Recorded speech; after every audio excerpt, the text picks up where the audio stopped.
మేము ఇక్కడ కూర్చొని నిర్ణయాలు చేయొచ్చు. ఒక రకంగా చెప్పాలంటే 15 మంది మంత్రులే మారిండ్రు. మిగతా శాసనసభ్యులు అవతలలో యువతలలో, మిగతా ఎమ్మెల్సీలు అవతలలో యువతలలో, మిగతా ఎంపీలు అవతలలో యువతలలో వాళ్ళే ఉన్నారు. మారిందల్లా ముఖ్యమంత్రి 15 మంది మంత్రులు తప్ప మిగతా వాళ్ళందరూ దాదాపుగా అటుగనో ఇటుగనో 200లలో 100 మంది పాతోలే కొనసాగుతున్నారు. మమ్మల్ని వదిలేస్తే 10 లక్షలు గతంలో ఉన్న ప్రభుత్వ ఉద్యోగస్తులు మీరే.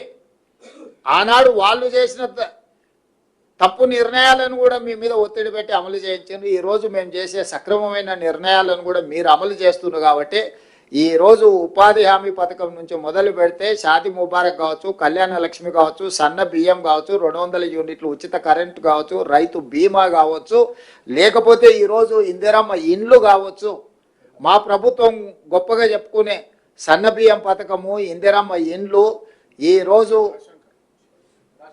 రేషన్ కార్డులు, ఈరోజు లక్షలాది రేషన్ కార్డుల విషయంలో కావచ్చు, 200 యూనిట్ల విద్యుత్తు కావచ్చు గృహాలకు ఇచ్చేవి, ఇట్లా చాలా పథకాలు ఇవన్నీ కూడా అమలు చేస్తున్నది.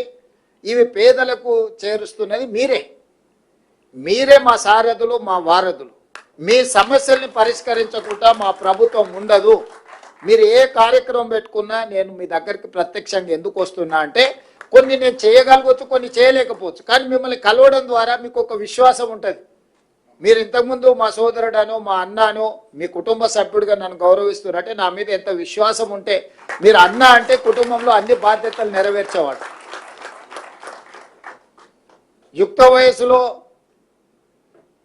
సంసారాన్ని నడపాల్సిన తండ్రిని కోల్పోతే కుటుంబాన్ని నడిపేది కుటుంబంలో పెద్దన్నని. ఈరోజు మన ప్రభుత్వానికి పెద్ద దిక్కు ఉండాల్సిన ఆయన ఈ ప్రభుత్వానికి పెద్ద దిక్కు లేనంత పరిస్థితి కల్పించేసి హాయిగా పోయి హ్యాపీగా ఫామ్ హౌస్లో ఉన్నాడు. ఇక సోదరుడిగా నేను మీ దగ్గరకు వచ్చిన ఈ సమస్యల్ని, ఈ అప్పులను, వీటన్నిటిని కూడా బాధ్యతాయుతంగా నెరవేర్చడానికి నిరంతరం పనిచేస్తున్నాను.